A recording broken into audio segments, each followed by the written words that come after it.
A gente começou ao vivo, eu acho. Eu me lembro das poucas vezes que eu fui ao Gala 10 visitar a Sueli Carneiro. E me lembro das coisas, das conversas e das coisas que ela falou para mim. Entendeu? E eu, quando estive em São Paulo, ali, que fui acho que uma ou duas vezes no Gala 10 falar com a Sueli Carneiro, ela me dizia coisas. E eu ficava ouvindo e saí dali e essas coisas ficaram na minha cabeça. Naquele tempo que eu passei em São Paulo, eu estava no meu mais completo destroço existencial. Estava no total destroço. E foi coisas que a Sueli me falou, que supostamente, não sei se ela, né, pensou nisso, mas para mim foi fundamental. Foi fundamental. E eu fui me encontrando, né? Minha vida por aí, esse Brasil, foi uma vida de desencontro e desencontros. E as pessoas com quem eu me encontrei e que guardo elas na minha memória, na lembrança, tem coisas significativas, coisas engendradoras. Então, conhecer a Sueli Carneiro e ouvi-la as poucas vezes, ou uma ou duas, três vezes, em coisa mais aberta, em evento, no curso que nós realizamos em Curitiba, com todos os problemas daquele curso, ela foi lá. E tem hoje, Sueli, muitas doutoras e doutores que aprendeu coisas a partir das suas aulas naquele curso, em 80 ou 90, 99, não me lembro. Gente, a doutora aqui aqui na UFBA, em vários lugares que estavam acabando a graduação em filosofia e foi fazer aquele curso que nós organizamos e você foi assim a proeminente docente, entendeu? Instigadora e que realmente desacomodou muitas cabeças. Eu queria dizer isso e dizer a do pé, obrigado pela sua existência. Eu aprendi com os haitianos que não existe velho nem idoso na língua crioula. Existe as antigas e os antigos jovens. Então, queria te parabenizar, pedir ao Lodumare, ao Lorum, a Zambi, a Maulissá, aos orixás, inquices e voduns, que te dê muitos anos de vida e que seu ori seja sempre brilhante, como sempre foi, e continue sendo, como sempre foi. E eu só dizer isso, e para mim é muita emoção. E fica mais emocionado quando eu me lembro da Catiuxa, no ventre da mãe, e que eu acho que eu não falei, você tem que ser como a Sueli Carneiro, mas pensei, disse, vá fazer filosofia, ela estava indo para outra história. E eu disse para ela, vai fazer filosofia. Mas pensei, se não falei, eu pensei, precisa outras mulheres igual, pretas igual a Sueli Carneiro. Sueli, muito obrigado, lá do pé. Estou emocionado mesmo pela sua existência. É isso que eu queria dizer, inicialmente. Já, você já complicou para mim, entendeu? Já começou me complicando. É assim, puxa, é uma honra estar aqui com você, que é um velho amigo, querido e mestre, né? Porque você tem sido um baluarte de resistência, né? Em torno da nossa cultura, da nossa ancestralidade, da nossa religiosidade. Perto de você é aquilo que eu já disse quando a gente estava fora do ar. Me sinto praticamente quase ocidentalizada diante de você. Tamanha é a força, a profundidade da tua identidade, né? É um privilégio estar com essa menina, né? Que a gente viu emergir, né? Catiúcia Ribeiro, que coisa mais linda, né? Que prazer estar compartilhando nessa mesa com você, jovem filósofa, né? Herdeira das nossas lutas, herdeira dos nossos sonhos, herdeira dos nossos questionamentos, né? E perplexidade, né? Que bonito ver o caminho, né? Te ver, né? Brilhando por aí. Eu tenho te acompanhado muito. E a primeira vez que a gente está junto, né, num cantinho, quero agradecer a Choca por essa oportunidade de estar com vocês dois aqui. Que eu quero agradecer por esses presentes que vocês são, né? Esse momento de alegria, né? de compartilhamento, né? Então, eu estou especialmente tocada, né? Pela possibilidade também, Jairo, a gente que é da velha guarda, de resgatar essa identidade achoquiana, né? Que essa série de lives está permitindo, né? A gente se rever, se recompor como a Choca, né? Como fellowship, né? E fellowship negra dentro da Choca. É uma coisa... e eu sei que você tem tido uma importância fundamental nesse processo de realinhamento, né? Nosso, no interior dessa instituição, né? Então, esse convite me fez, para estar aqui nessa live, me fez recordar o caminho, né, que eu pude trilhar a partir da minha admissão como fellow da Choca, no início da década de 1960, seja como bolsista, seja como membro da fellowship, né? E o projeto que eu apresentei para a Choca, né, naquela oportunidade, foi o Gueledés, né, Instituto da Mulher Negra. E se passaram, desde então, mais de 30 anos, né, de ativismo político, né, focado na denúncia do racismo e do sexismo, né, vigentes na sociedade brasileira, de um ativismo de proposições e incidência em políticas públicas, de promoção da igualdade de gênero e de raça, de atendimento a vítimas de racismo e violência doméstica e sexual, de formação de promotoras legais populares como agentes, né, de cidadania para mulheres de territórios periféricos, de desenvolvimento de tecnologias de proteção de mulheres em situação de violência, de realização de projetos de valorização e proteção e redução de danos para a juventude negra, como o projeto Rappers, que você conheceu ainda na década de 90, Jair, no desenvolvimento de, né, projetos de ações afirmativas, pioneiros. Então, é uma trajetória feita em parceria com amplos setores da sociedade civil, em especial os movimentos negros e de mulheres negras, que se empenharam, entre outros movimentos sociais, se empenharam na redemocratização da sociedade brasileira desde a década de 1970, ainda na ditadura militar. Então, é um longo e árduo caminho, né, que nos fez acreditar, até poucos anos, que, enfim, o país havia adentrado pela primeira vez em sua história num círculo virtuoso, né, no qual a erradicação das desigualdades sociais seria uma prioridade que havia entrado para ficar na agenda pública e nas políticas de governo. Esse foi o sonho que nos embalou e até recentemente acreditávamos nisso. E, doce ilusão, né, estamos diante de uma escalada inusitada de um neofascismo, né, cujo único projeto é aprofundar o abandono social do que eles consideram indesejáveis e descartáveis, pela redução drástica de todas as responsabilidades e garantias sociais de um Estado democrático, né?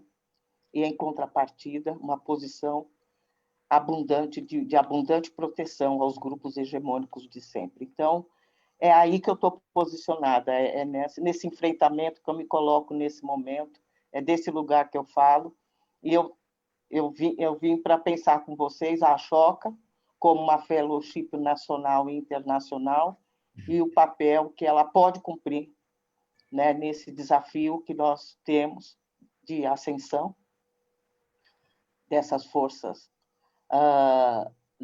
neofascistas, né, de supremacistas brancos, que fazem também que o conflito racial se espraie pelo mundo, né, na dimensão que a gente pôde ver recentemente, que eu acho que dentre os desafios que a Choca se propõe a pensar nesse momento, esse é um dos essenciais para o Brasil e para o mundo. Vou começar assim. Não estou te ouvindo. Catiúcia, você, minha irmã. Ai, meu Deus. Agora você, depois da Sueli, tem que ser você. Bem, eu queria abrir esse diálogo pedindo licença para a ancestralidade, no mesmo momento que eu agradeço a ancestralidade. Estou aqui num exercício de respiração, assim, para conter tudo que é para mim, tá nessa balança aqui, né? Eu estou aqui na configuração do Zoom, a Sueli está de um lado, o senhor está de outro, então é um equilíbrio, né? E então é o equilíbrio das nossas emoções por entender a força desse encontro aqui.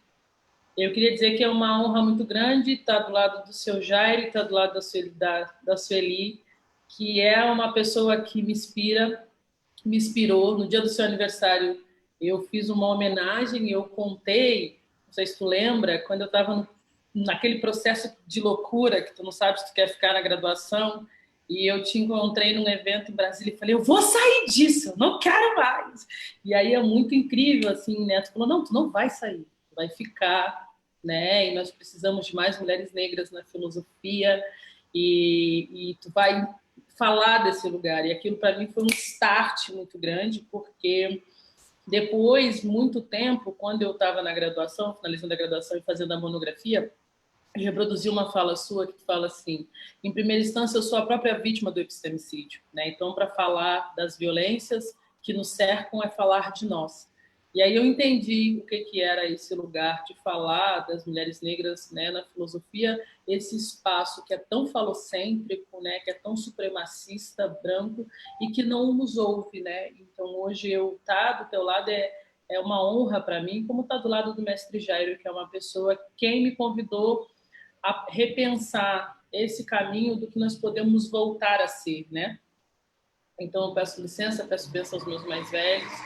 Eu falo deste lugar, eu sou uma mulher que estou finalizando o doutorado em filosofia africana, né, na Universidade Federal do Rio de Janeiro. Eu passei por um processo de silenciamento na graduação, e aí foi quando eu te encontrei, eu continuei, eu consegui fazer uma monografia, um mestrado, e estou terminando um doutorado em filosofia africana. Falo deste lugar e, na atualidade, eu estudo um sistema jurídico de uma mulher, que é a Maat, que é o princípio do mundo, e a gente vai constatar o que o movimento de mulheres negras e o movimento das nossas ancestrais sempre nos colocaram no centro, né? Que nós somos um povo que é reorganizado e gestado pela potência uteromítica das mulheres pretas, né? E essas mulheres pretas, quando elas se reconfiguram e mudam toda a estrutura da sua sociedade, elas agem a partir de um princípio de Maat, né, que é um princípio feminino, de um equilíbrio vital, que nos reconfigura enquanto pessoas. Então, quando nós vamos perguntar o que nós poderemos voltar a ser, né, eu acredito que dentro dessa noção, dessa supremacia branca que a Sueli nos apresenta, né, que a professora Sueli nos apresenta, é justamente compreender, a partir dos nossos saberes, a partir das nossas circularidades, a partir das nossas filosofias, silenciadas por um processo estruturalmente racista, né, e que o epistemicídio, que não apagou, mas invisibilizou a produção intelectual das populações negras, e aí nós estamos, né, há bastante tempo operando dentro de uma lógica, estruturalmente dentro de uma filosofia que nunca se preocupou em pensar e olhar para nós, né? Então nós estamos no segundo caderno, né? Que é a ideia que a gente vai para a academia, tem um caderno e faz o nosso estudo em paralelo e tem um segundo caderno. E nesse segundo caderno eu venho me debruçando a tentar pensar o que nós voltaremos a ser a partir de uma perspectiva filosófica na qual as mulheres sejam centro, né? E pensar um sistema organizacional circular, que são as nossas filosofias circulares. E essas filosofias circulares possibilitam diálogos como esse, né? Possibilitam trocas, né? E compreendendo que como nós somos início, meio, início, né? Eu olho para mim e me sinto muito honrada em ouvir ele falar isso e também entendo a responsabilidade do que é ouvir isso, né?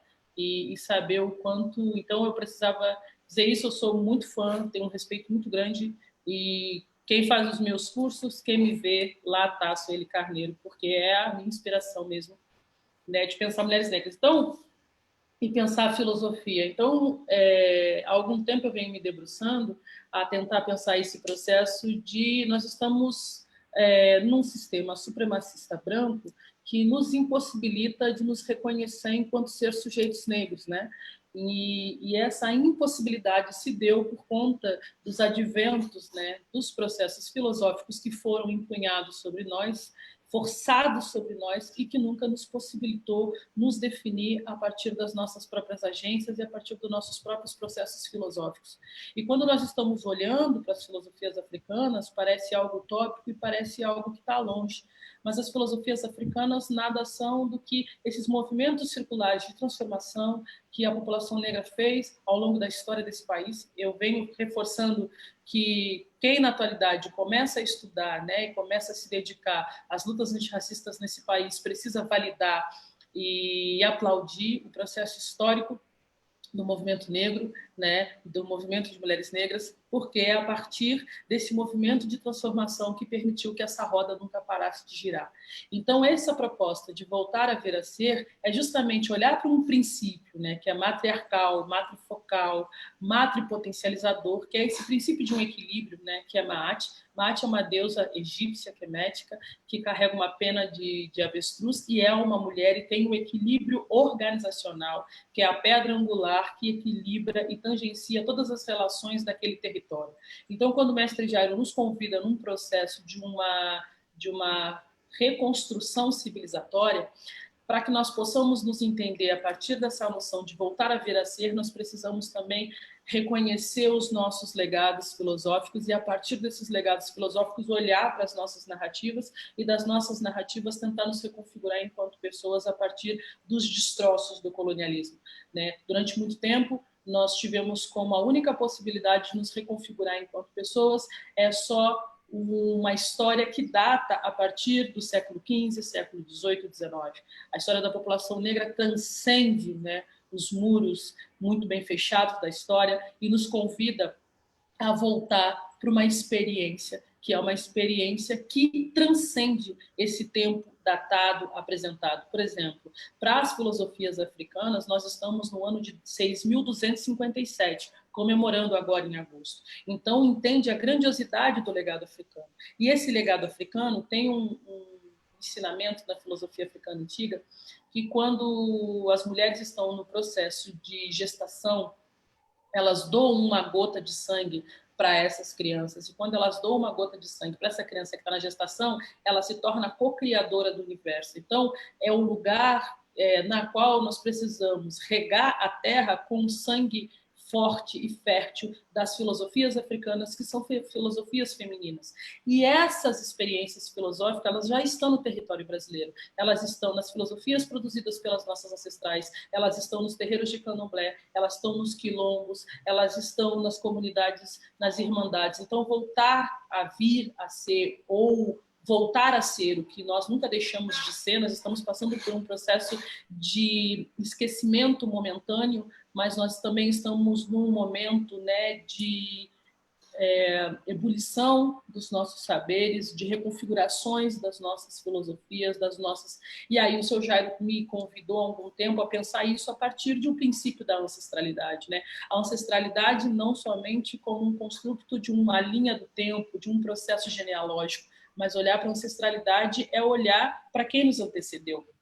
E eu sempre costumo falar que tem os ancestrais em vidas, que são quem nos antecedeu. E se nós estamos pensando num processo de transformação, voltar é olhar para o que nós fomos, né? Quem sabe olhar para frente, nos espelhando nas experiências do passado, vai nos ajudar a nos reconfigurar. Então, há um legado construído pela história de luta das mulheres negras, pelos homens negros, né, que precisam ser reconstruídos e isso são os nossos sistemas filosóficos válidos. Então, quando eu penso esse voltar a vir, né, o que nós somos, o seu Jairo fala o que éramos, o que nós somos e o que nós poderemos voltar a ser. E esse voltar a ser é a construção do que nós sempre fomos enquanto pessoas. Ligou uma caixa aqui na rua, na janela, mas não passou. Então, eu queria ouvir vocês e me nutrir e me alimentar muito mais disso para alicerçar tudo isso que eu venho pensando, mas tentar pensar a partir de um sistema filosófico africano nosso, no território do Brasil, né? Beatriz Nascimento nos diz muito bem que nós somos Atlântida, nós somos parte desse processo, então esse processo traz as nossas filosofias para cá, mas traz as nossas filosofias para cá como uma gota também de um processo histórico que foi construído no território brasileiro.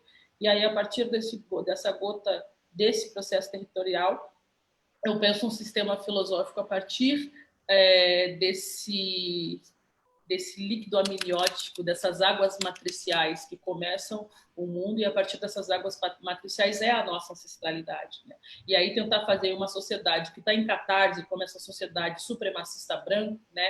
Que o desmonte do epistemicídio ele é fundamental porque reconhece o processo cultural presente das populações negras nesse país, e aí nos possibilita nos reconfigurar a partir dos nossos próprios paradigmas, a partir dos nossos próprios eixos civilizatórios. Então, voltar a ser é voltar o que nós nunca deixamos de ser, né, seu Jair? Eu fico pensando, será que em algum momento nós deixamos de ser? Nós podemos estar caminhando por um percurso que possa ser um percurso de descarrilhamento, mas a gente nunca deixou de caminhar, né? Então é por isso que hoje eu estou aqui, fruto da experiência dessas lutas, e essas filosofias são válidas e nos ajudam a nos reconfigurar enquanto pessoas.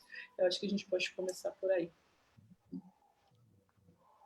Então, um pouco, assim, eu, né, como todo mundo sabe, eu sou nascido aqui em Salvador, para onde retornei, né, na ilha de Itaparica, fui um pouco estudar ali, fui para a igreja, depois saí fora e saí mais descombrado do que entrei, né? E aí, né, com essa relação com a tradição, com essa ancestralidade que no momento era muito né, verborrágica, né, de enunciar, mas que não se compreendia a sua substancialidade na existência, sobretudo como construção de subjetividade, né? Eu acho que é uma questão que a gente precisa, né, encarar, né, isso que a gente chama de subjetividade. Eu tenho muito me perguntado de que subjetividade estamos falando, né? A ancestralidade é algo, né, separado, né, da vida, da forma como os africanos e os povos indígenas pensam a vida, né, e a existência.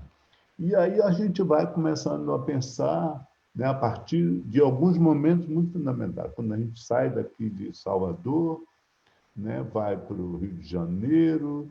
No Rio de Janeiro a gente encontra o recrudescimento da intolerância religiosa, né? A gente vai, né, tendo algumas observações com relação a isso que se chama de tradição, de candomblé, de religião de matriz africana. Eu já, de imediato, com a palavra religião, já tinha né, um atrito assim, muito natural com as pessoas que me falavam de religião. Né? E comecei a perceber, a partir da minha família, que eu sou nascido na ilha de Itaparica, não sou nascido em outro lugar, na ilha de Itaparica, estava até, Sueli, me lembrando de um livro que eu estava aqui, procurei para mostrar, escrito pela Beatriz Nascimento, pela Helena Teodoro e um outro rapaz, que eu me esqueci. Eu tenho esse aqui, esse livro antiguíssimo, antiguíssimo, que a Bia, né? Eu digo a Bia porque eu conhecia a Bia, conhecia a Bia no Rio de Janeiro, conhecia a Bia na UF, né? A gente não tem o que a gente bebia, a gente ia beber com ela, né? Então, aí, o levantamento que elas fizeram sobre quilombos, terreiros e quilombos, não é ela mais, a Beatriz, mais a Helena Teodoro, e ela dava conta de uma série de terreiros de ancestrais dos eguns, ali, não só em Itaparica, mas na parte do continente, né, que atravessava a ilha. Eu nasci num lugar chamado hoje chama Jeribatuba, né? Ali que, para ir no Salvador, você passava, né? De um lado tinha o continente, do outro a ilha. Então, ali era muito cheia de terreiros né, dos chamados eguns, ancestrais, etc. E tal. Então, a gente nasceu naquela comunidade onde a mãe tinha né, um controle, o pai com a escola, mas também o ancestral era sempre nos dito, com muito cuidado, olha, o ancestral para aparecer aí, né, Baba Egum para aparecer, perguntar da escola, perguntar isso e daquilo, e isso foi uma coisa muito que eu percebi desde pequeno, que era isso que a comunidade falava, etc. e tal, né? E a ideia que a gente tinha é que a qualquer momento ia aparecer um ancestral em qualquer lugar. É um tempo que eu estava na ilha que não tinha luz elétrica também, né? Então, qualquer momento ia aparecer em algum lugar, etc. e tal, né? As mulheres, sobretudo, né? Eu nasci num tempo das parteiras, que hoje tem outro nome, das mulheres. São mulheres pretas, negras. Né? Minha mãe, meu pai, que era um pouco misturado com índio, etc. e tal. Né? Com português e índio, acho que isso. Minha mãe era negra, né? Retinta. E a gente vai percebendo isso.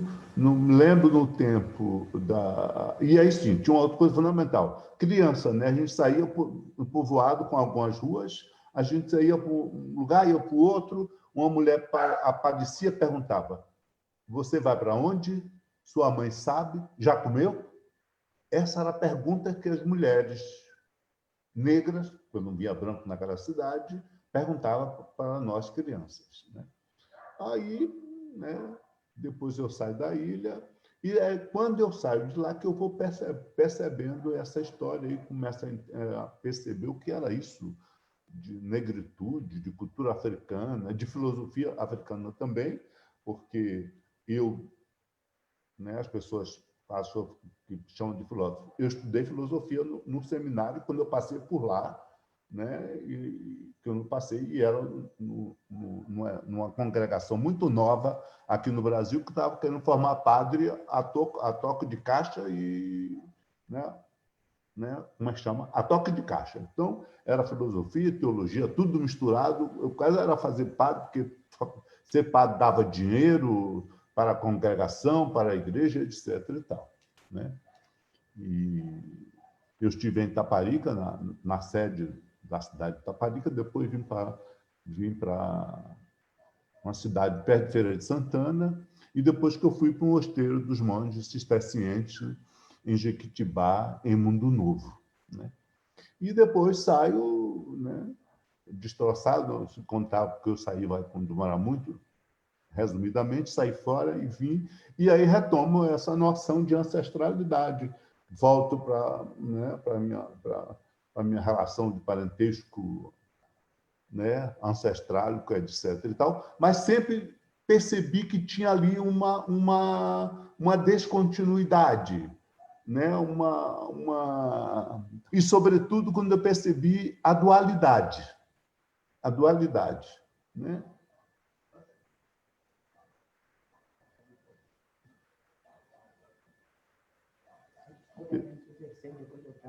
Gente, eu estou aqui num sítio, essa é a hora de prender as galinhas, e tem Dona Damiana que me ajuda aqui.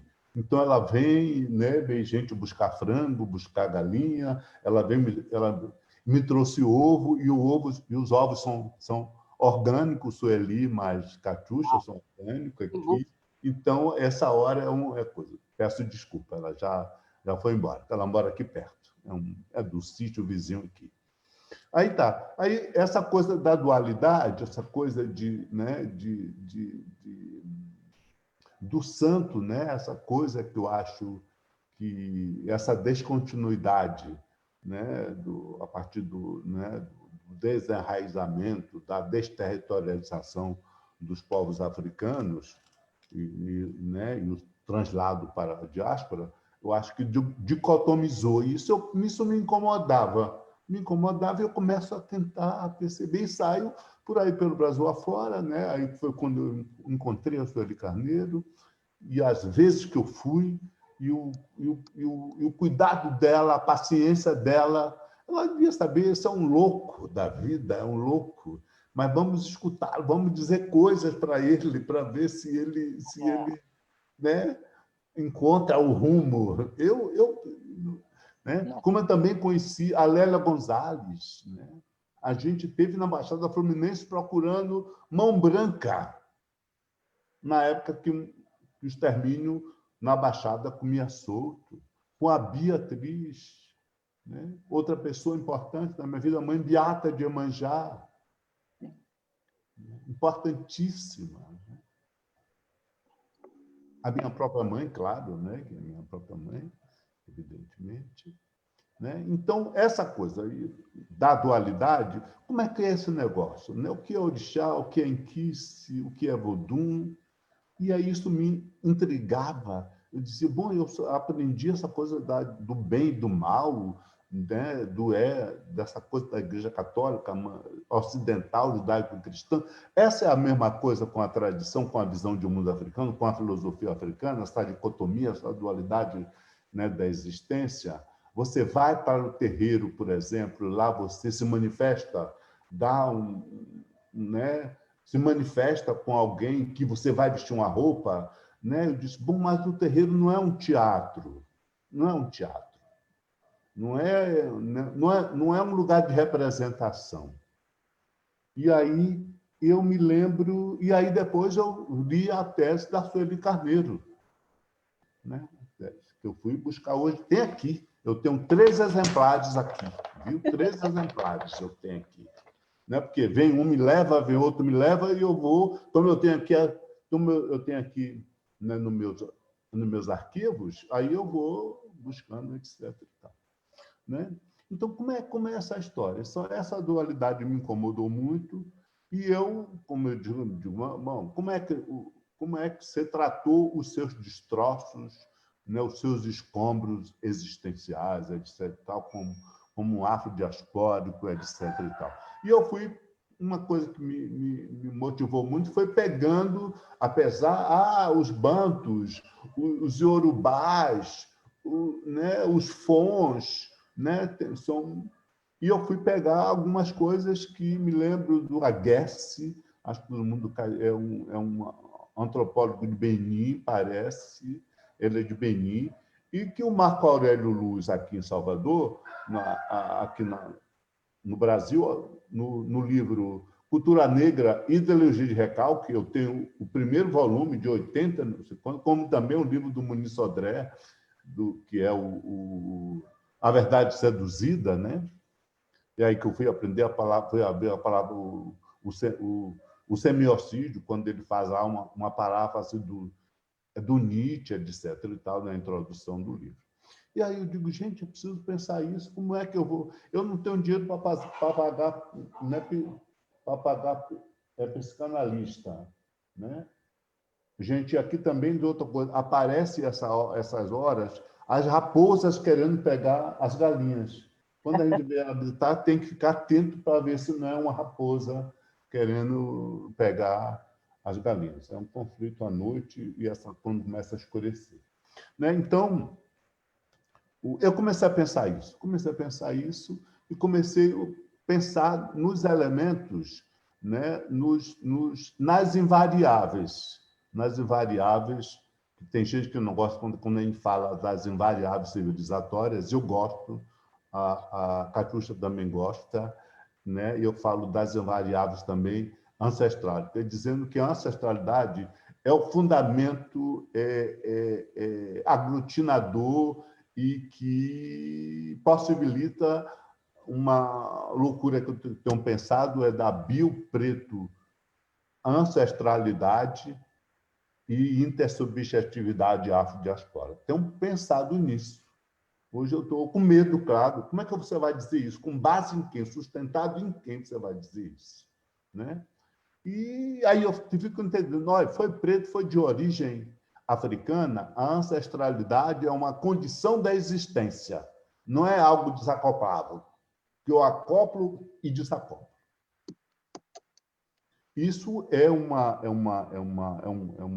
questão filosófica de profundidade que os terreiros, por exemplo, esse lugar, né, que eu acho que eles são proeminentes, mas precisa ser redimensionado do ponto de vista filosófico. Um dia alguém me perguntou: você acredita em santo? Eu aspei de só eu acredito em quem é santo. Quem dá santo eu tenho dificuldades, né? Mas com quem é santo, né? Porque o que a gente não pode é estar se apetrechando como resistência em diáspora de elementos que acirra a dualidade, a dicotomia e pode produzir simulacro existenciais. Então, o terreiro não pode ser este lugar. Isso tem que ser um lugar de vivência, de viver ativamente essa forma de ser, de ver e de estar no mundo. O paramento. E o paramento? Gente, o paramento... Quer dizer, se ele funcionar como alegoria, como adereço, ele vai levar a gente para o simulacro, para a representação. E o terreiro não é o lugar de representação, é o lugar de prática, de vivência, de ser. E aí a grande pergunta, né, que para mim me ajudou muito, tem me organizado. Eu sou um ser Iá Sueli. Quando eu digo também Iá, ela da cidade porque é preta, está incrustado na existência dela, ancestralidade. Ela fez apenas uma reconexão num terreiro, e aí alguém diz: ela é de religião, ela é ancestrálica, de nascença, umbilical, existencial, e, sobretudo, que é mulher, a uterocentricidade. Essa é a dimensão da existência preta, negro, né, africana. Então, eu tenho pensado nisso. Como é que a gente... Né, e aí eu tenho discutido o que é subjetividade, o que é essa coisa que a gente fala. Né? Então, eu fico perguntando, né, o que éramos, o que fomos, são suposições, e a gente um pouco... Né, a filosofia, né, trabalha isso, e eu estudei um pouco, não estou dizendo que eu estou especialista, não sei nada, mas de exegese, de hermenêutica, o que éramos, são perguntas, e você começa a imaginar, a buscar livro para escutar, para pegar pequenas coisas para você se recompor, né, juntar o que éramos, o que fomos, o que fizeram de nós e ao que poderemos voltar ou vir a ser. Não estou falando de nada fossilizado, de nada idealizado. Agora, é preciso pensar elementos que corporifica, né, uma forma de ser, uma forma de ser, né? Uma forma de ser e de estar no mundo. Me parece que o trabalho da Sueli Carneiro, né, da tese, a construção do outro como não ser, como fundamento de ser, é um negócio da maior profundidade e, para mim, me ajudou substancialmente a fazer grandes perguntas para mim. E a procurar, como a gente tem dito, né, Catiuxa, não desistir do norte e ir para o sul. Procurando como é isso. Quer dizer, depois que a gente fez todo o projeto Tradição dos Orixás, que a gente mobilizou a partir da Choca, sobretudo, né?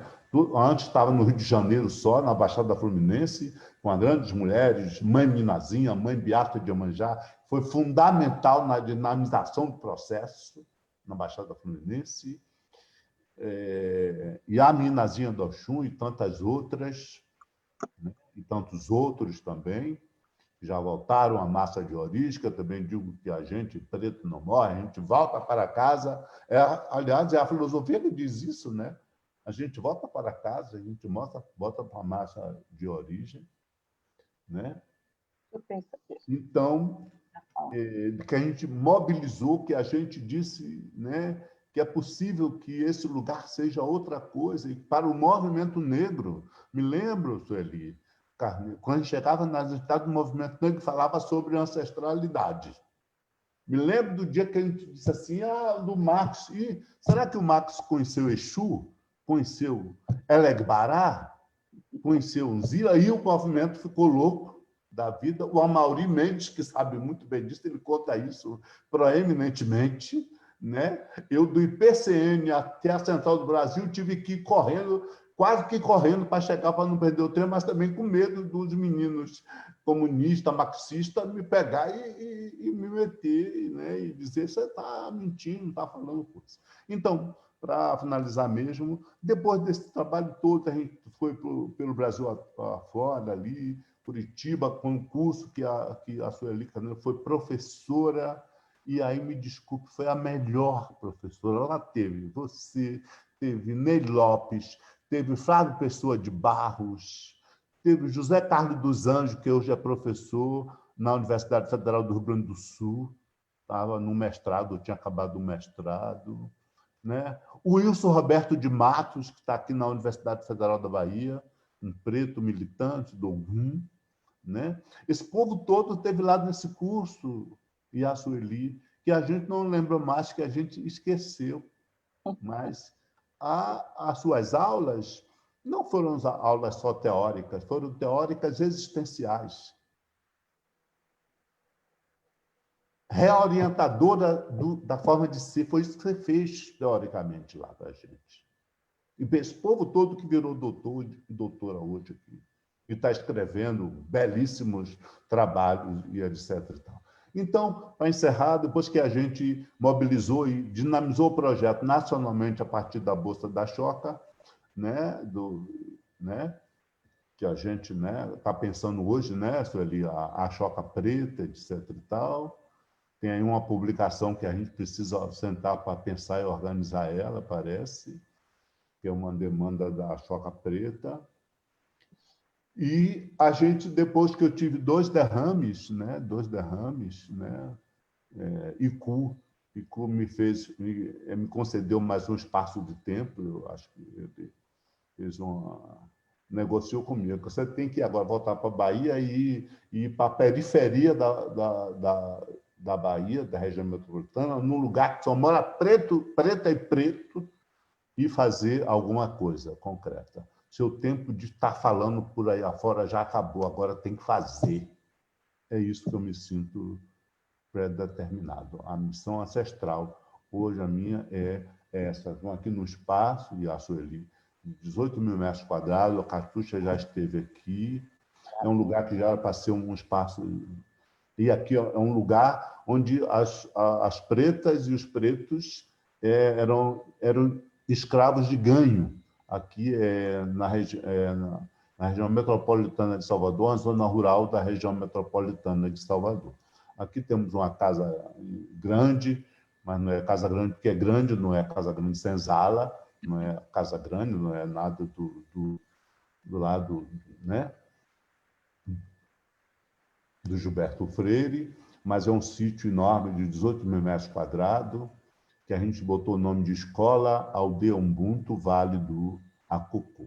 E a gente está dizendo que o Vale do Acocô, qualquer semelhança com o Vale do Silício é mera coincidência.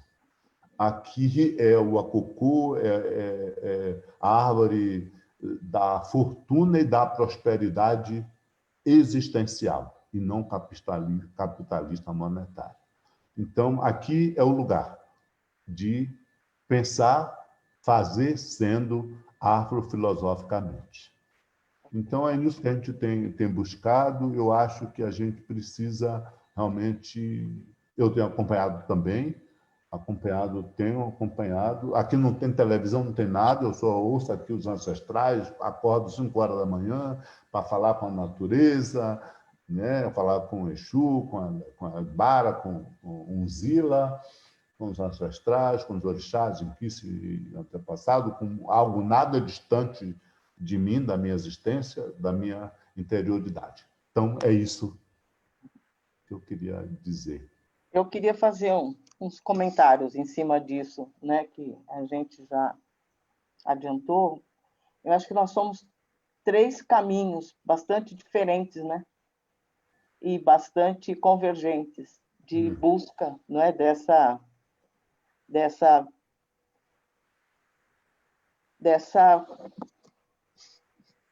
digamos, desse substrato filosófico cultural, né, que persiste em nós, né, e que cada um de nós encontra fragmentos, pedaços e se reconstrói a partir deles, né? Então, ouvindo você e a Catiúcia,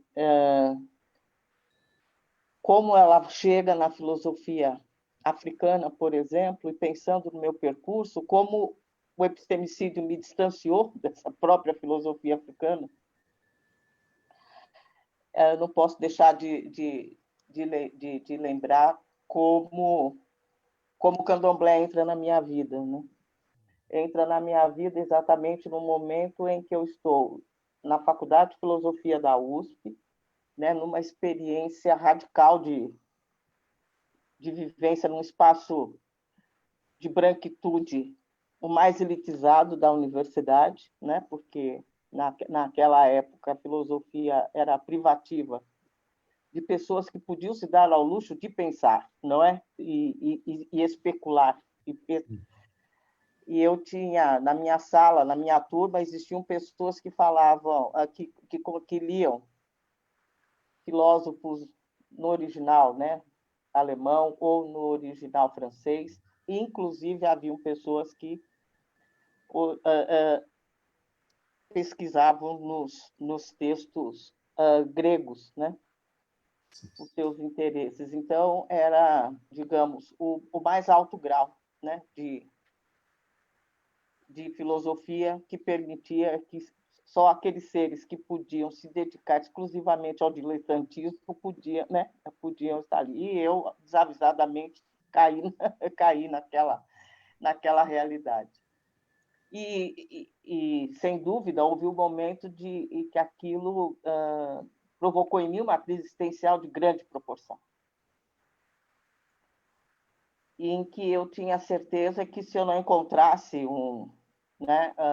se eu não encontrasse caminhos, né, que me resgatasse a minha negritude, eu inexoravelmente embranqueceria. Tal qual tem um poema, né, que está na minha tese, que eu coloco de um aluno, né, não ocidental, e que ele diz como todo o processo de aprendizado dele resultou em que ele acabou se tornando cada vez mais branco e nada mais, né? Então, eu me senti mesmo na iminência, né? E essa crise era muito profunda, porque eu sou uma pessoa que vem de uma tradição de uma tradição proletária muito forte, né? Eu cresci em comunidade operária, eu cresci, né, com valores, né, comunitários, né, de comunidades operárias. Então, o Bach era muito perfeito, porque eu tinha também uma consciência racial e proletária. Então, o conflito era bastante latente. E eu vou buscar exatamente no candomblé, né? Fragmentos ou os insumos para eu poder contrarrestar o saber que eu estava adquirindo e que estava não só me oprimindo, mas como também me absorvendo, me incorporando, né, me colonizando, né, foi quase como uma tentativa de encontrar um amparo para me defender daquele processo de assimilação, né, brutal que eu sentia que estava em curso, né? E o candomblé realmente me deu isso. E, curiosamente, mas eu cheguei no candomblé imaginando que eu iria ser uma pesquisadora, né? E essa é a melhor parte da história, né? E dentro de pouco tempo eu descobri que não era nada disso que se tratava, que eu não ia ser pesquisadora. Aliás, eu descobri que eu tinha que raspar, pintar, catular e dar nome na praça, e foi o que eu fiz, certo?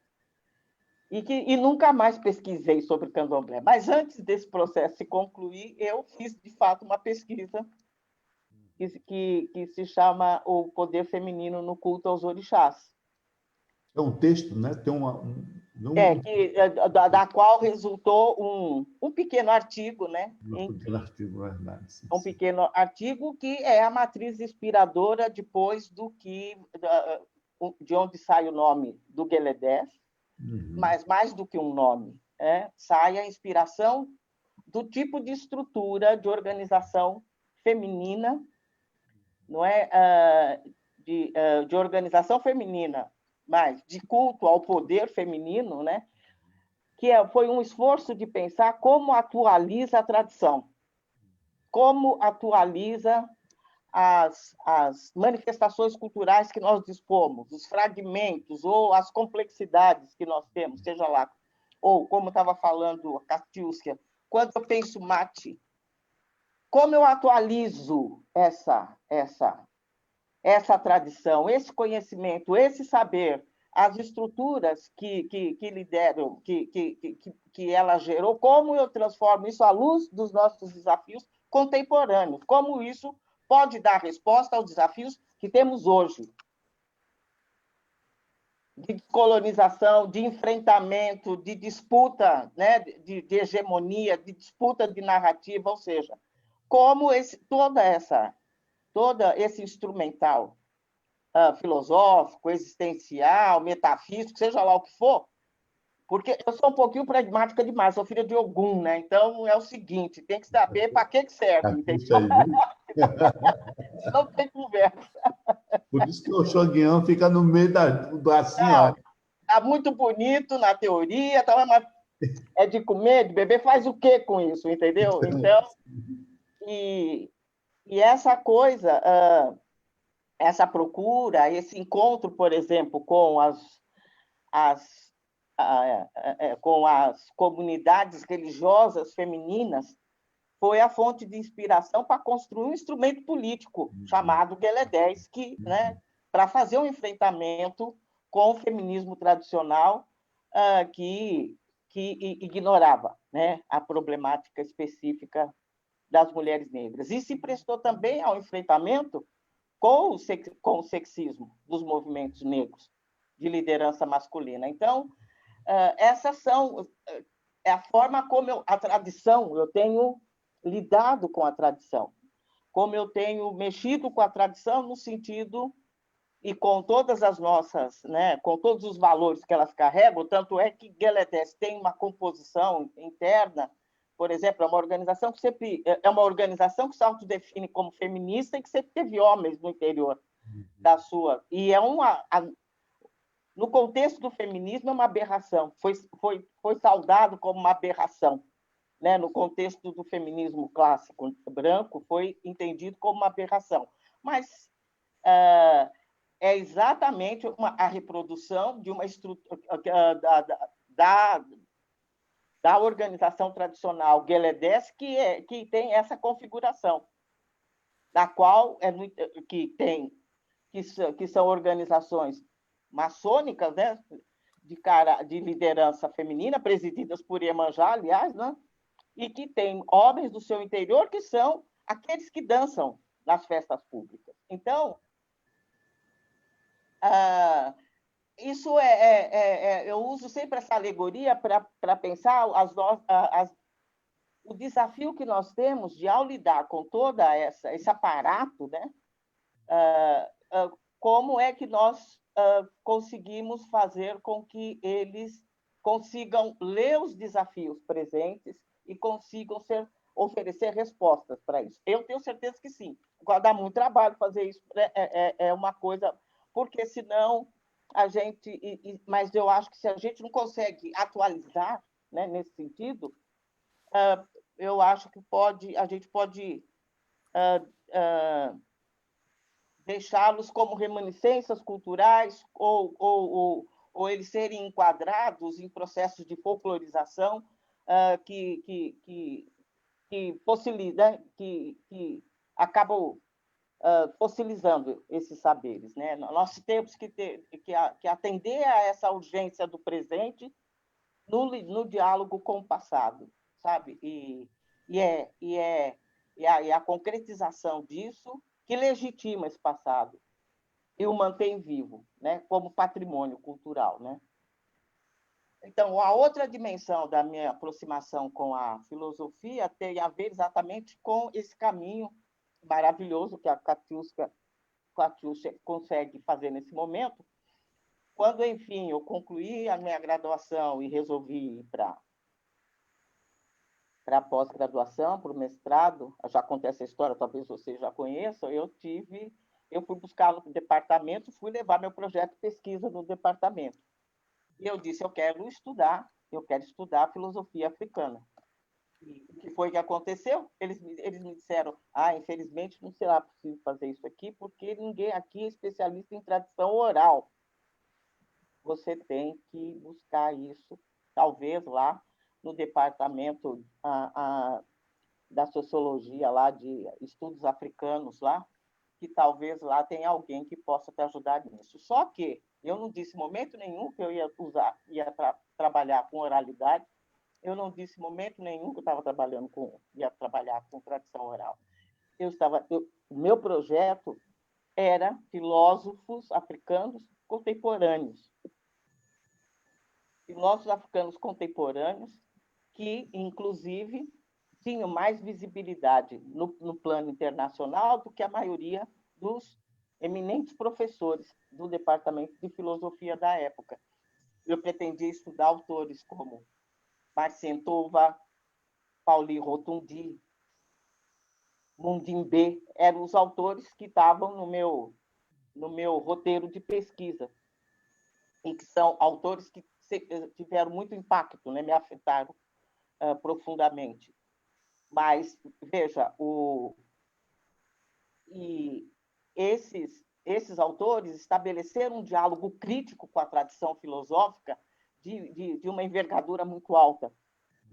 E o departamento de filosofia da USP sequer imaginava, cogitava da existência desses filósofos, que reitero, alguns deles, como esses três que eu cito, com um reconhecimento internacional superior ao dos meus professores, né? Então, isso, por exemplo, me levou a desistir, né, da pós-graduação e só vou fazer isso de volta nos 20 anos depois, quando eu retorno para fazer esse doutorado, né, em que aí eu com as armas, né, protegida com as armas de Jorge, eu já podia, não é, fazer o enfrentamento que eu pude fazer nessa tese e que eu fiquei muito satisfeita com o resultado. Então, eu vejo que nós somos três vertentes, três possibilidades, três caminhos de buscas, né, de buscas, né, de restabelecimento, não é, desse ethos, né, e dessa identidade, né, e cada qual buscando dar resposta, não é, resposta a alguma dimensão e desafio que o real coloca contemporaneamente, né? Então, acho que era isso que eu queria, sei lá, complementar nisso que foi posto por vocês. Katiuska. A senhora traz um elemento muito, muito importante e Marcien Toa nos convida, né, que ele fala que nós temos que ter a coragem de pensar o absoluto, né? E quando nós estamos pensando nessa coragem de pensar o absoluto, é justamente tentar pensar uma outra proposta que dê conta dos problemas que estão na atualidade, né? E é algo que eu fiquei me perguntando. Eu era da filosofia contemporânea até o mestrado e saio da filosofia contemporânea para voltar para a antiga, né? E fico tentando pensar o que Maat ou o que um sistema filosófico, né, que nasce há tantos anos pode nos ajudar na atualidade, porque as nossas questões elas precisam passar por um processo de reorganização da atualidade. Tudo que nós eu só acredito num processo filosófico que seja político. Então, você tem que pegar uma filosofia e transformar o contexto atual. E aí o seu Jairo começa falando, por exemplo, sobre a questão da nossa subjetividade, e nós fomos configurados dentro de uma ideia de subjetividade que é totalmente violenta e que nos destroça e faz com que nós não nos percebemos enquanto sujeitos. E essa não compreensão enquanto sujeito também é um fator, né, que nos violenta frente a essa sociedade tão supremacista. Quando a senhora traz, por exemplo, o GL10, e foi uma referência para mim muito grande, o GL10, né? Quando tu olha um sistema organizacional dessas mulheres, ele tem um princípio filosófico que você organiza e a partir daquela filosofia nasce uma instituição que tem impactos de transformação, né, dentro das violências dessa sociedade atual. Então, quando nós estamos olhando para a Maat, ou quando nós estamos olhando... ela pode ser lida como... Ela tem várias outras representações, mas é entender que nós podemos pensar um modelo que nos ajude a dar conta de todos esses destroços que estão aí. Então, quando o Marcian nos pergunta, né, como que nós vamos destituir esse sistema absoluto, porque a senhora veja o que a senhora passou na graduação, e quando eu procurei a senhora, eu estava nesse mesmo processo, eu estava passando pelo meu 5º orientador, né, e que dizia que aquilo era tudo, não era filosofia, é poética, é tudo menos filosofia, porque o professor Renato Nogueira sempre fala algo que eu gosto muito, que a filosofia é o bichinho de pelúcia do Ocidente, né? E se ela é o bichinho de pelúcia do Ocidente, ela nos possibilita a olhar para uma filosofia que nos ajude a nos reconfigurar enquanto pessoa. Então, acho que para que nós possamos também mudar a realidade da atualidade, nós precisamos passar por um processo de reontologização, se assim for, como o mestre Jairo gosta sempre muito de trazer, que é um processo de reconfiguração desses destroços e que nós acabamos nos configurando dentro de um sistema que é insuficiente para dar conta de nós. Então, olhar para a Maat, olhar para um sistema filosófico na qual tem todo um princípio reorganizacional, é dizer que as nossas filosofias vigentes no território brasileiro, elas são filosofias que podem nos ajudar. Por exemplo, nós estamos passando por um processo de catarse. Por que não a filosofia do quilombo? Por que não um princípio quilombista que nos ajuda a nos organizar dentro de um território que não seja um território tão singular, mas que seja um território mais coletivo? Numa sociedade que está entrando num processo de colapso, de catarse como a nossa, essa sociedade que pensa e existe dentro de um modelo singularista do sujeito não vai dar conta, né, de pensar tudo que está aí desenhado, tudo que está refigurado. Então, esse é o grande desafio. Voltar a ser é olhar para essas filosofias. E tem uma coisa, professora, que eu gosto sempre de pensar, é que nós precisamos também devolver, né, a integridade do nosso legado histórico, porque isso também vai nos ajudar a nos reconfigurar. Por isso que quando nós voltamos para o terreiro ele é um elemento, e eu também sou sua benção, né? Sou raspada para Ogum, né? Então, o meu Orocó, que me Orocó é Ogum Fitoré, Ogum me fez para ser presente. Então, onde eu chegasse essa compreensão de Ogum, que é aquele que faz a transformação, aquele que abre um caminho de uma outra possibilidade. E essa possibilidade é justamente não olhar mais para essas filosofias que não dão conta de como nós vamos nos configurar. Como que a filosofia africana pode nos ajudar? Ela começa por vários elementos, nos entender enquanto sujeito. Nós fomos configurados dentro de um lugar de desumanidade. Essa desumanidade proporciona uma ideia subjetiva social que faz com que as pessoas negras sejam vistas num lugar de zoomorfizada. Essa zoomorfização constrói um lugar de animalização, de inferiorização, que faz com que o nosso corpo não seja um corpo válido. E a partir desse corpo, que não é um corpo válido, nós começamos a ser exterminados cotidianamente. O genocídio é uma realidade, né? A gente fala sempre de um genocídio factual, mas nós temos o genocídio em várias esferas. Então, quando a gente entende essa filosofia, a gente pode tentar pensar um modelo filosófico que dê conta das nossas humanidades. Por exemplo, nós somos sujeitos, né, que não apenas pensamos para existir, nós coexistimos no sentido, né? Então, eu não sou somente Catiúcia, eu sou Ogum Fitoré, sou todos esses elementos que, ao que eu acessar esses elementos, ao acessar a GL10, eu consigo colocar um princípio reorganizador dentro de mim, dentro de uma comunidade. A população negra precisa começar a ter a oportunidade de olhar para os seus próprios paradigmas e, a partir dos seus próprios paradigmas, começar a se reconfigurar enquanto pessoa. Então, quando eu penso esse absoluto, também descentralizar esses processos hegemônicos filosóficos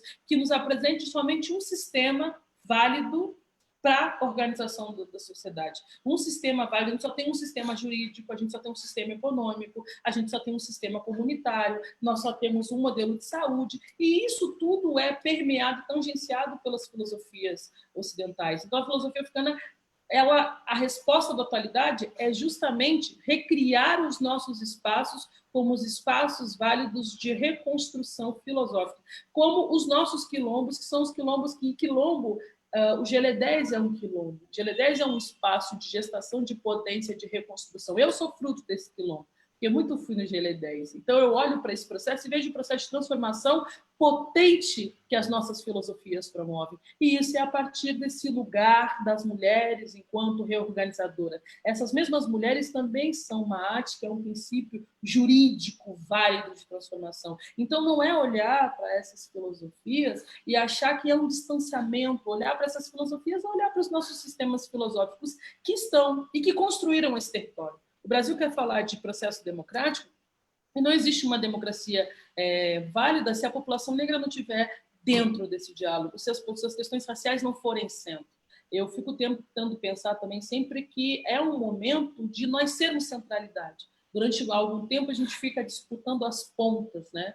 Então, eu rompi mesmo com a filosofia do Ocidente, porque eu acredito que quando Marcian fala para mim, né, que eu preciso ter a coragem de pensar um absoluto, e esse absoluto pode ser também destituir essas hegemonias absolutas de um único modelo de homem, de um único modelo de mulher, de um único modelo de família, de um único modelo de sociedade, porque colapsou, e esses colapsos impossibilitam que a gente avance em alguns processos que são processos eficazes para a transformação e edificação da luta negra nesse país. E aí eu acredito que nós consigamos entrar nesse espaço, né, de reconstrução e atender a essas perguntas da atualidade. Como que uma filosofia africana nos ajuda no combate ao racismo epistêmico? Quando nós conseguimos entrar nos currículos escolares, né, e fazer a problematização do início da humanidade. A humanidade não nasce a partir de um milagre. Quando a humanidade nasce a partir de um milagre, você está dizendo que somente pessoas brancas são suscetíveis à humanidade. E aí você cria uma subjetividade atomizada que mata em detrimento de um lugar de quem pensa existe, e esse é um ser, né,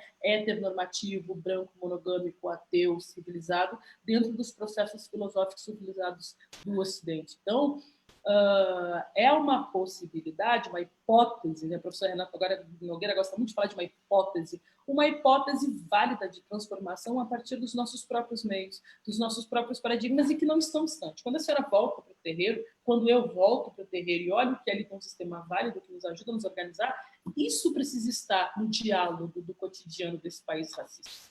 Por que não olhar para as filosofias indígenas e não pensar como um processo válido? Por que não olhar para as filosofias produzidas pelas mulheres negras? Por que não olhar? Porque aí nós conseguimos dar conta dessas violências. Bom, eu acredito que nós conseguimos dar conta dessas violências. Quero poder acreditar nisso, né? Só combinar com os russos, só isso. Exato. Precisa discutir como destitui essa hegemonia. É isso, porque o que eu tenho pensado é isso, assim, é destituir essa hegemonia de um único modelo possível de pensar todo isso. Isso se faz com luta, meu bem. Então, eu queria aproveitar as falas da Ian Sueli e da Catiúcia Ribeiro para dizer uma coisa, eu acho que não sei o tempo que a gente tem ainda, mas, por exemplo, eu tenho pensado, eu estou aqui no lugar que não passa carro, que é a estrada de barro, tenho que chamar um carro para me levar na cidade, para ir no médico, etc.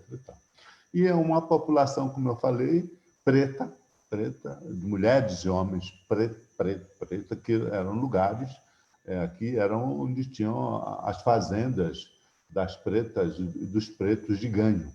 Aqui tem muitas árvores centenárias.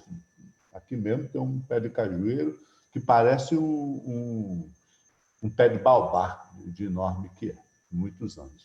E aí tenho pensado como é que a gente, está na fala da Ian Sueli e da Catiúcia Ribeiro, potencialmente, como é que a gente, né, primeiro tem uma coisa, né, que é essa coisa, eu tenho dificuldade com isso que a gente tem chamado de Estado-nação, né, de Estado-nação, e fico entendendo que esse Estado-nação que está aí, e pegando essa coisa aí que está permeado, né, substanciado pela colonialidade, por um imaginário de um passado que existe no presente, futuro, e que a gente fala de democracia, fala de Estado democrático e de direito, mas a gente tem que perceber que esse Estado é um Estado de concessão, ele faz concessões. A gente briga por direito, briga, mas ele é um Estado de concessão. A gente está naquela imagem que o Ocidente, né, a visão judaico-cristã, disso com relação ao povo de origem africana, né, e indígena, e etc. E tal. E aí, como eu tenho pensado, por exemplo, em como é que a gente constrói um Estado preto paralelo ao Estado-nação. Para mim, pressupõe que a gente tem que pensar projetos antagônicos de educação em todos os níveis. Mas a gente tem que dialogar com... Sim, eu não estou dizendo que não dialogue. Jairo, só um adendo. Lélia fez uma proposição radical em relação a isso. Ela diz, o primeiro Estado-nação desse país é Palmares. Sim. Tem que voltar Obrigado. lá. A do pé, é isso. Faltei lembrar isso. Mentira, verdade. Ela foi a primeira mulher que disse isso aqui no Brasil, né?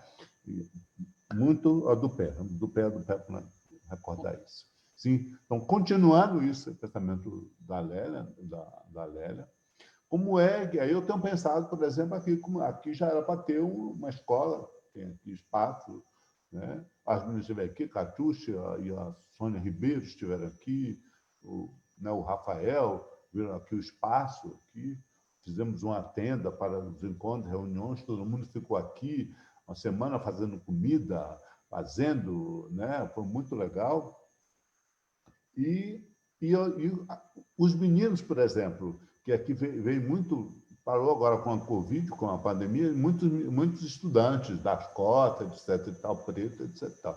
Isso aqui está a população preta, pobre, que a maioria de nós está nas cidades denunciando, fazendo passeato, mas a gente não está aqui no cotidiano das relações, fazendo com que essas meninas e esses meninos entendam que a gente vive num estado antagônico, num estado que nos mata, né? Que leva a gente... mas aqui tem uma educação, a educação de Mata de São João é uma educação tempo integral. O prefeito dá até pão. Você tem quantos filhos? 3, 4, ele dá 2 pães para cada um e traz. Ou seja, a população pobre, né, mora aqui. Agora, como é pensar um projeto, uma educação? Eu fico pensando educação para voltar a ser o que nos impossibilitaram de ser. É uma paráfrase aqui, estou tentando dialogar aqui com a tese da Yasueli. Então, como é que você pega isso e diz assim, olha, tem que conviver com esse Estado, mas esse Estado é isso, vamos nos posturar e, por exemplo, ele é um Estado, como é que diz?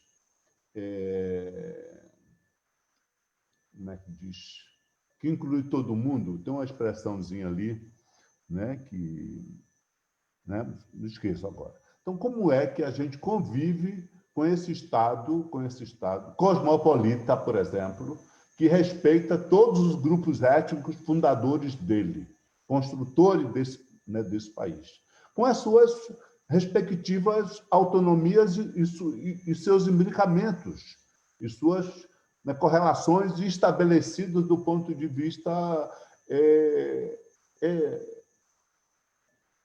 igualitário.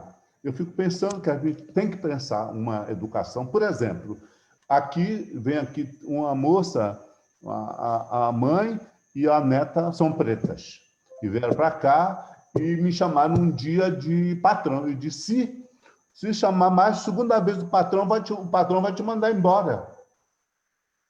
Ou você vai ser colaboradora da casa, da aldeia, colaboradora mesmo que eu estou de cadeira, mas eu faço o que for possível, eu vou para a máquina lavar roupa, eu te ajudo.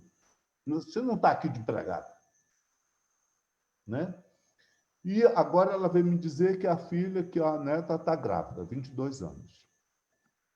Aí, aqui no dia 23 de São João, veio 13 crianças. Não pode, a pandemia, não sei o quê, veio 13 crianças aqui, que era dia de São João, mesmo com o feriado antecipado, mas São João para baiano é São João, não adianta antecipar o feriado. Eles vão fazer a festa, fogueira, os cambá quatro.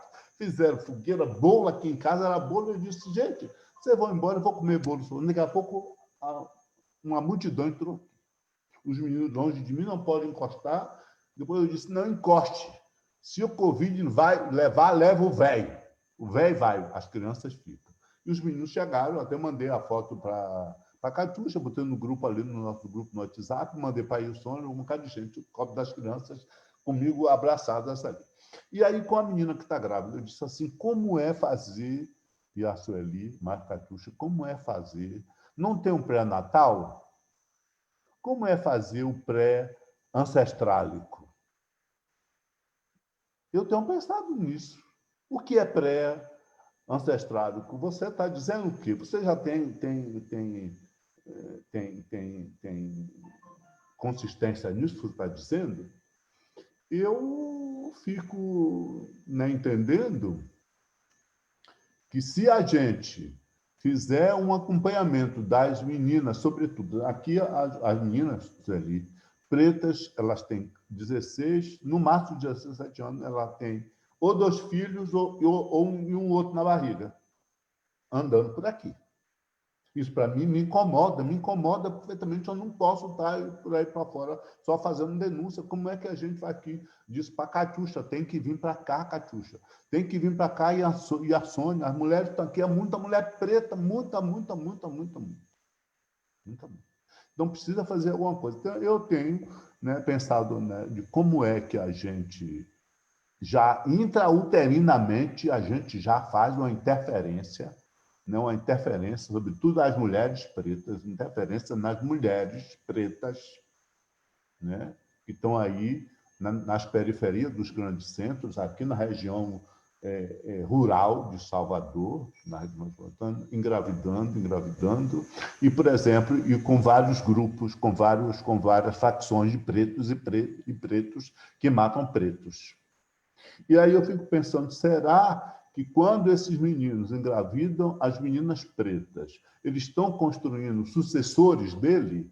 Não pode ser isso, eu não posso admitir isso, pelo amor de Oloru. Não posso estar concordando com isso. Outro dia a gente soube aqui. Tanto tem um problema com específico das meninas, das mulheres, como tem um problema das masculinidades, né? Sim, é isso, Iago. É isso que eu estou dizendo. Como é que a gente vai trabalhar com esses homens que são das facções? Trabalho que os homens não fazem, né? Os homens negros não fazem. Sim. Outro dia chegou aqui um caso, e acho ali mais Catuxa, do filho da minha colaboradora aqui da aldeia. Ela disse, meu filho hoje faz 3 anos que mataram ele. Ele era de um grupo, o outro grupo matou ele, mas o padrinho dele era policial preto. O policial preto veio e matou 2, que matou o afilhado dele. E só um foi preso, que está preso hoje. Eu disse, gente, são situações que a gente precisa, o movimento negro, o movimento social negro, precisamos descobrir uma forma, e para mim é uma ação estratégica. Quem está na rua denunciando, quem está na passeata e quem está nas periferias com ações concretas no cotidiano, ininterruptamente, para a gente mudar essa relação. Porque, por exemplo, como a gente vê, me desculpe, eu vou falar aqui, esse negócio dos meninos, tudo aqui que recebeu o auxílio emergencial, que está todo mundo que antes votou no outro partido, agora está todo mundo que vai votar no homem que está dando dinheiro para eles. Quer dizer, E são pessoas que não têm nenhuma visão política de como esse país está organizado, como ele está estruturado, como ele é racista, como ele é genocida. É tudo. Essas crianças, esse povo não sabe disso. E deu dinheiro para eles, está bom, tá, vai votar no homem. O homem chegou agora, foi para o Nordeste, foi uma multidão de nordestinos acompanhando, né, o fascista.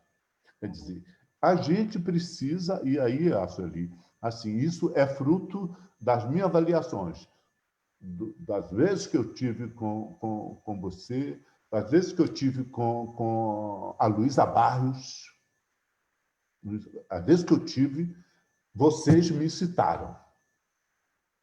Eu sou um homem excitado do ponto de vista de estimular, dizer, cara, sai desse negócio.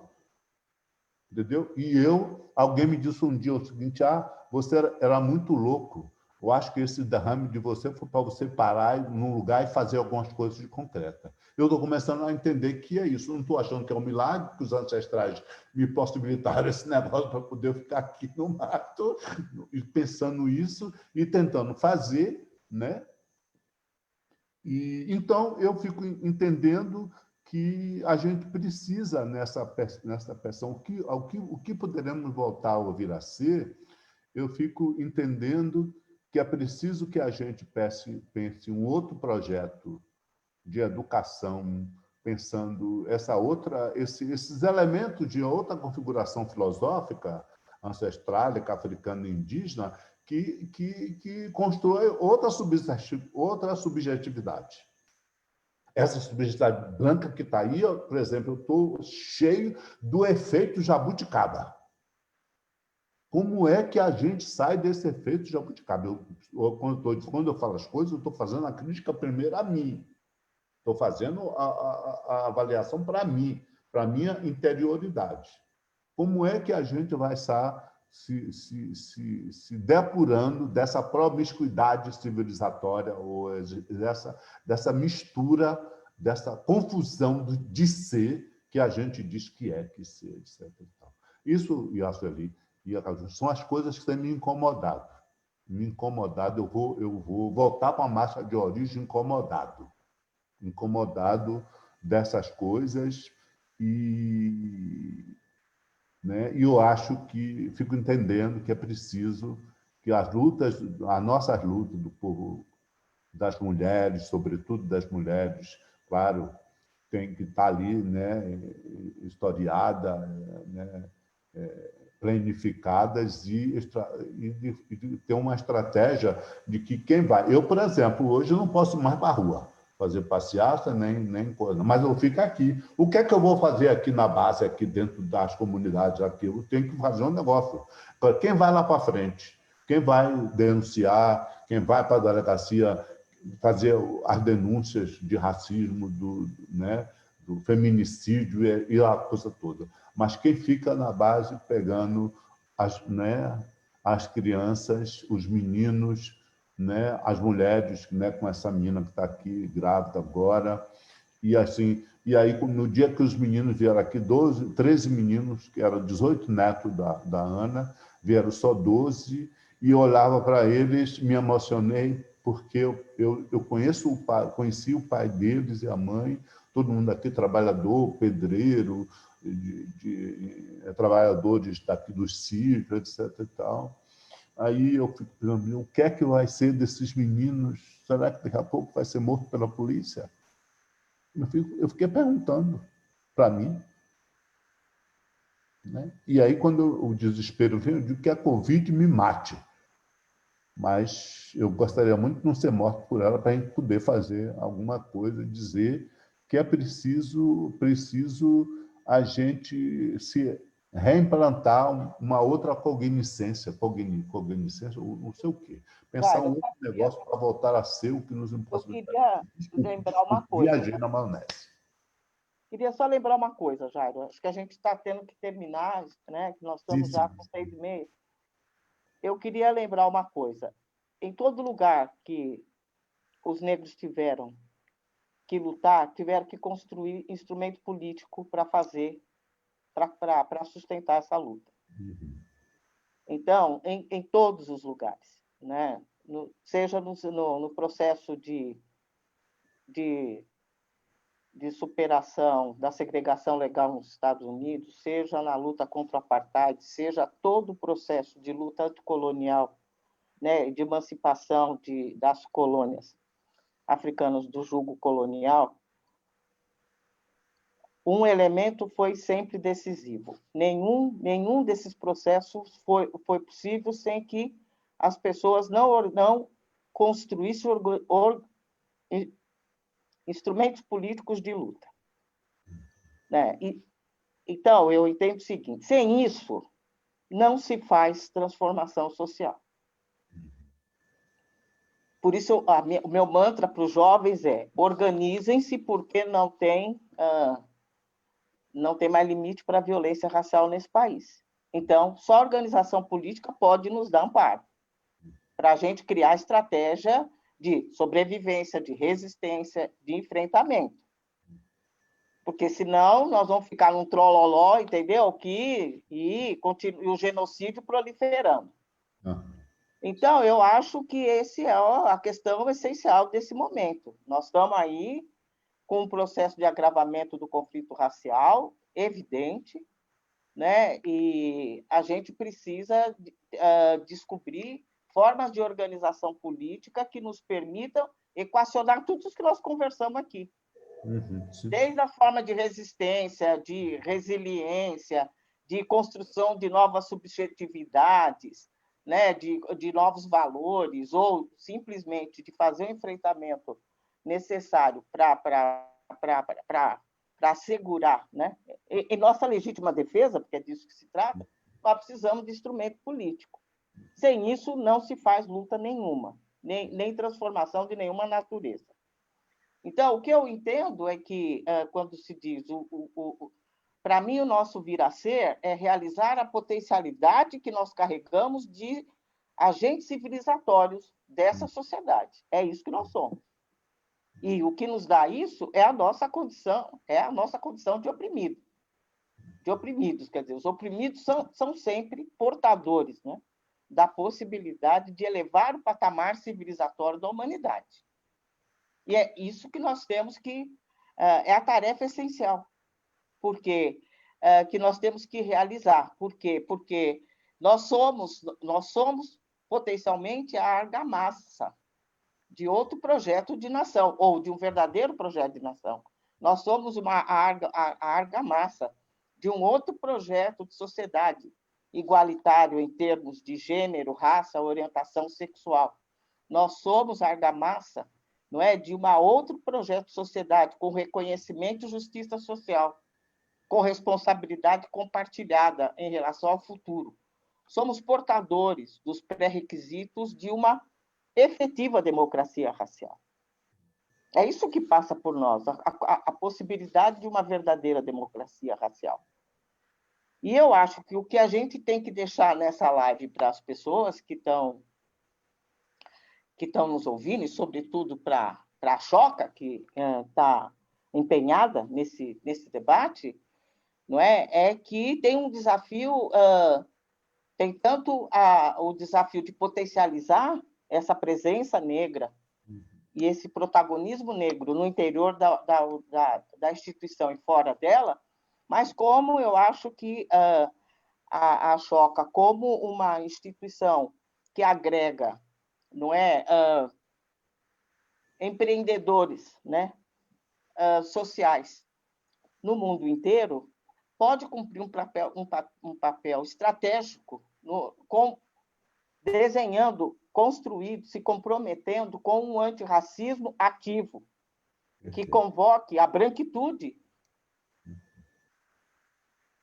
que está no seu interior e fora dela, em nível nacional e em nível internacional, porque a capilaridade da Choca é dessa dimensão, para ser parte desse esforço necessário de internacionalização da luta antirracista no mundo. Por quê? Porque a supremacia reacionária branca está organizada no mundo inteiro.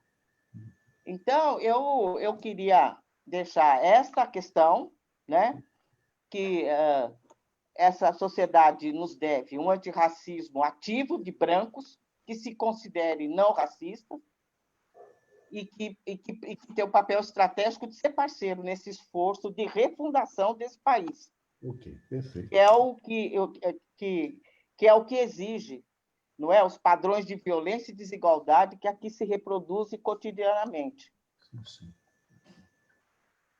Queria que os responsáveis por esse projeto estratégico se ocupassem com muita disposição nessa tarefa de potencializar um antirracismo nativo e internacional, usando toda a poderosa fellowship que a Choca tem no Brasil e no mundo. Axé, Sueli. Queria só ratificar o que a Iá falou. Licença para chamar de Iá, porque a senhora é Iá. Sim, Iá mesmo, ela é Iá. Na minha casa dizem que eu sou uma Iaboró. Então já entendi esse energia que bateu aqui, ó. Esse Iaboró mora no meu amigo. Eu trouxe uma coisa, Iá, que é tão fundamental, que é tão importante, que seu Jair falou assim para mim: você desafiou o seu doutorado e saiu ao mundo ensinando tudo que você tinha para fazer e não, né, ficou somente dentro de casa. E aí a gente criou... É a grande diferença, uma das grandes diferenças. Eu trouxe, fui dar uma disciplina, dessa disciplina a gente criou um laboratório, a gente tem um laboratório, desse laboratório a gente criou um instituto e hoje a gente faz formação, né, desses que a gente precisa pulverizar. Não adianta eu ficar aqui nesse processo verborrágico falando disso se a gente não fizer com que isso tome conta dos quatro cantos. E agora a gente também está fazendo um projeto, né, que vai ser um projeto de formação de professores, tá, uma cartilha para entregar para as escolas. Então, é fazer com que a filosofia africana se massifique. O Gerumá, que é o Laboratório de Africologia e Estudos Ameríndios, ele é o primeiro laboratório na América Latina da FRJ. Nós somos 77 estudantes, pesquisadores, que se sentaram para fazer uma investigação, né, orgânica do que é essa filosofia. Ela está no território brasileiro, então vamos atrás. E aí convidamos também os nossos irmãos indígenas para construir isso conosco, né? Então, a partir disso, eu sou uma mulher nascida e criada dentro de um quilombo. Isso eu levei para dentro do quilombo, né? Então, as palestras e aulas que eu dou, a gente voltou para o quilombo, fez uma biblioteca dentro do quilombo, construiu as nossas crianças no Ilê. No Ilê, que eu faço parte com o Baba, nós temos um pequeno território civilizatório na qual nós fazemos formação com aquelas mulheres, formação porque nós precisamos massificar. Então, quando a senhora fala de organização, é isso, né? Na quarentena, eu organizei os estudantes, a gente começou a dar curso, a gente já formou muitas pessoas, e agora a gente vai para o curso para formação de professores para voltar para a lei, né, para poder botar na sala de aula. Porque se nós temos um projeto eficaz, esse projeto precisa correr como rastro de pólvora, né? Então, esse projeto precisa estar em todos os cantos, porque senão eu vou construir isso vai ficar no papel, aquela coisa feia que a academia faz, pega no papel, bota dentro das prateleiras, e como dizia minha avó, Inês é Marta e Marta morreu.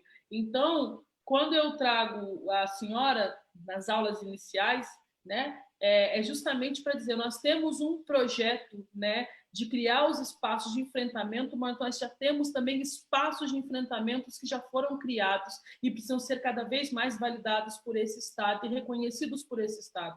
Então, nós, a partir do reconhecimento de um princípio filosófico existente nessa gota ancestral que nos acompanha até aqui, é o que nós fizemos. A gente criou os quilombos, nós fomos lá, eu fui lá no Seu Jairo, nós fazemos isso com os estudantes, hoje a gente já tem, em várias estruturas, né? Desde a universidade, a gente tem um núcleo de pesquisa, né? Uma linha de pesquisa, que é Gênero, Raças e Filosofias Descoloniais, que na primeira seleção de mestrado teve 265 inscritos, foi um boom, né? Então, a gente já tem disciplina disso, nós levamos para as escolas, nós temos cartilhas, a gente tem documentário, a gente vai fazer formação de professores e temos um curso, e no dia 26 a gente vai fazer a primeira turma, que são a gente fez uma turma e doou a bolsa para os irmãos do continente que precisam também ouvir o que nós estamos pensando. Já que a gente fala de África, a gente precisa ouvir, então eu dei uma bolsa para 20 mulheres negras de Cabo Verde, para elas estarem conosco. Então é isso, é fazer. Voltar a ser é fazer o nosso povo voltar a se reconhecer dentro das potências que sempre fizeram. Então eu queria pedir a bênção para a senhora A benção para o mestre Jairo dizer que onde eu for, eu levo vocês, porque e entender, falar aqui, que isso só é possível reconhecendo a potência do que a senhora fez, a potência do que o senhor Jairo fez, porque não adianta falar de ancestralidade se a gente não reconhecer a potência do que já foi criado, e nós temos só o dever de fazer com que essa roda nunca pare de girar. A do pé.